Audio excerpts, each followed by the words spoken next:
Olá, bem-vindo, bem-vinda a mais um estudo do Livro dos Espíritos. Nós estamos lendo a introdução.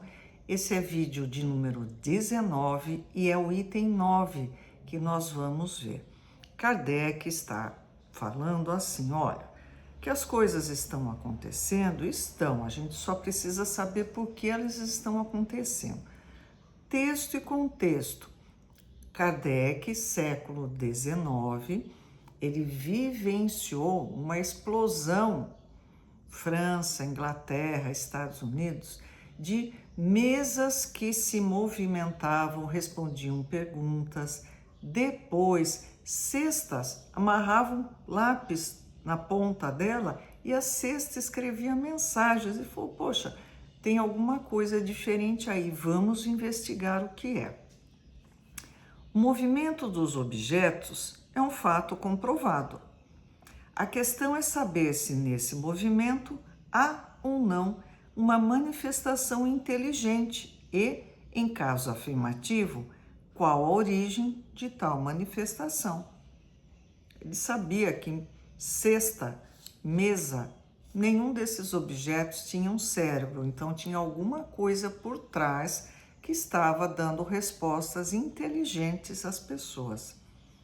Não falamos do movimento inteligente de certos objetos, nem das comunicações verbais, psicofonia, nem mesmo das que o médium escreve diretamente. É o médium que pega um lápis e escreve. Esse gênero de manifestação, evidente para os que viram e aprofundaram o assunto, não é, à primeira vista, bastante independente da vontade para afirmar a convicção de um observador novato. Ele está dizendo, aí uma pessoa que não quer acreditar, ela vai olhar e vai dizer, isso é manipulação. Está falando? Falando da onde? Está escrevendo? Escrevendo da cabeça dele. Não trataremos, portanto, senão da escrita obtida com o auxílio de um objeto qualquer munido de um lápis, tal como uma cesta, a prancheta, etc.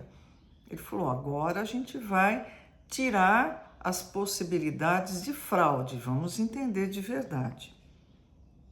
A maneira pela qual os dedos do médium são postos sobre o objeto desafia, como já dissemos, a mais perfeita destreza de sua parte em poder participar de algum modo no traçado das letras. Imagine você colocar o dedo na borda de uma cesta e conseguir fazer com que ele escreva um discurso de 10, 20 páginas. Precisa ser ninja, né? Às vezes nem com lápis a gente consegue direito. Mas admitamos ainda que, por uma habilidade maravilhosa, possa ele enganar os olhos do mais atento observador. Como explicar a natureza das respostas quando estão muito além de todas as ideias e conhecimentos do médium?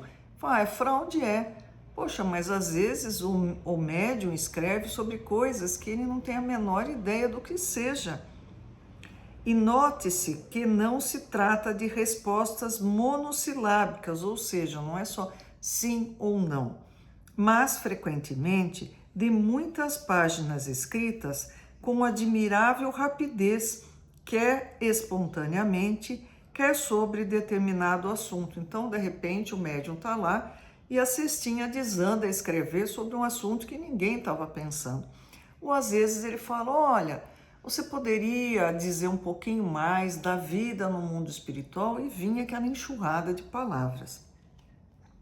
Pela mão do médium menos versado em literatura, surgem algumas vezes poesias de sublimidade e pureza impecáveis que os melhores poetas humanos não desaprovariam. Então, a pessoa que não tem conhecimento de poesia escreve respeitando as regras da poesia. Isso sim é admirável.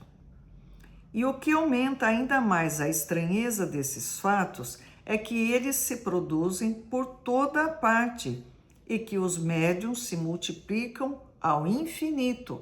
Como eu já falei, não era só França, Inglaterra, Estados Unidos, Canadá, todo lugar aquela coisa estava pipocando. Esses fatos são reais ou não?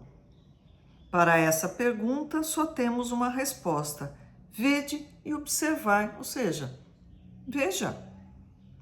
Não vos faltarão oportunidades, mas, sobretudo, observai muitas vezes, por longo tempo e de acordo com as condições exigidas. É como se a gente fosse fazer uma experiência de química e a primeira vez não desse certo, aí eu descartar e dizer, a química é uma mentira, é uma invenção. Não. Aí eu faço de novo, melhoro a situação, melhoro as condições e vou observando, eu falo, agora eu estou começando a entender a coisa. Diante da evidência que respondem os antagonistas, então a pessoa que quer combater isso, o que ela diz? Sois vítimas do charlatanismo, dizem eles, ou joguetes de uma ilusão. É o charlatão, é alguém que está iludindo vocês. A isso, replicamos, para começar, que é preciso afastar a palavra charlatanismo.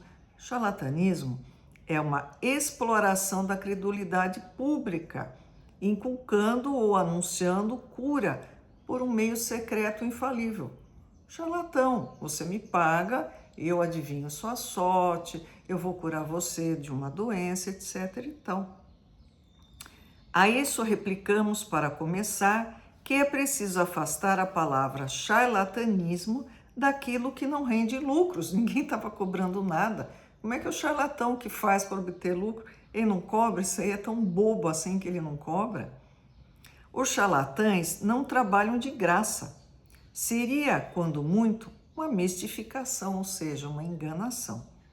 Mas por que singular coincidência esses mistificadores se teriam entendido de um extremo a outro do mundo para agir do mesmo modo, produzindo os mesmos efeitos e sobre os mesmos assuntos em diversas línguas, dar respostas idênticas, senão quanto à forma, pelo menos quanto ao sentido?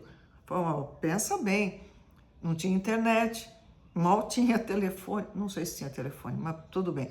Correio, uma lástima, demorava um mês para a carta chegar de um continente a outro e de repente todo mundo fala a mesma coisa, dá a mesma informação e falam os mesmos assuntos. Tá esquisito isso. Como é que pessoas sérias, honradas e instruídas se prestariam a semelhantes manobras? Gente, é século XIX isso aqui, né? Hoje em dia, tranquilo, todo mundo faria isso, mas é século XIX. E com que fim? Para que fazer isso? Como achar em crianças a paciência e a habilidade necessárias? Porque tinha crianças que eram médios. Porque se os médios não são instrumentos passivos, é preciso que tenham habilidade e conhecimentos incompatíveis com uma certa idade e certas posições sociais. Você via meninas de 12, 13 anos, que naquela época ainda brincavam com boneca, fazendo discursos incríveis sobre temas filosóficos que muito adulto nem entendia. Falando, isso aí não é delas. Então, acrescentam que, se não há fraude, os dois lados podem ser vítimas de uma ilusão. Se enganou. Em boa lógica, a qualidade das testemunhas tem um certo peso. Ora, é aqui o caso de perguntarmos se a doutrina espírita, que conta hoje, século XIX, com milhões de adeptos, só os recruta entre os ignorantes? Os fenômenos em que ela se apoia são tão extraordinários que concebemos a dúvida. A coisa é fantástica. Porém, o que não se poderia admitir é a pretensão de certos incrédulos ao monopólio do bom senso. Só ele tem razão, só ele que é esperto, o resto é tudo trouxa. Nem que, sem respeito às conveniências e ao valor moral dos adversários, taxem de ineptos, sem a maior cerimônia, os que não concordam com os seus pareceres. Gente, hoje, se você não concorda comigo, você é idiota, você é incapaz, você é ignorante. Naquela época, não, a ciência falava mais alto. Aos olhos de qualquer criatura judiciosa, a opinião de pessoas esclarecidas que por muito tempo, viram, estudaram e meditaram um fato, constituirá sempre, quando não uma prova, pelo menos uma presunção a seu favor, já que pode prender a atenção de homens sérios que não tinham interesse algum em propagar erros, nem tempo a perder com futilidade. Gente, 2025, internet transformou pessoas que não dominam nem o próprio idioma em profundos conhecedores de física quântica, filosofia profunda, ciências, imunologia, medicina, engenharia, todo mundo dá opinião sobre tudo. Naquela época as pessoas não se metiam a besta. Elas estudavam, se apropriavam de um assunto para poder emitir opinião. Hoje em dia todo mundo tem opinião sobre tudo, mas é o que eu falo, texto com texto. Esse texto foi escrito por volta de 1850 e alguma coisa. Publicação 1857. 2025 só que virou a casa da Maria Joana, a internet virou terra de ninguém. Não era o caso daquela época. Pessoas sérias, compromissadas com a ciência, com o que eles entendiam como verdade. Kardec, professor, pedagogo, exímio conhecedor da língua francesa, sério, um senhor. Ele começou a estudar e falou, gente, tem coisa atrás disso. Então ele, antes de desqualificar o que ele estava vendo e ficar lá, né, fazendo bagunça, com a mesa que pula para lá e para cá, responde, falou, o que está acontecendo aí? Tem coisa. Olha que visão, que insight, né? É a mesma coisa que Isaac Newton, todo mundo via a maçã cair, ele foi pensar por quê e desenvolveu uma série de teorias comprovadas na prática a respeito da física. Até o próximo vídeo.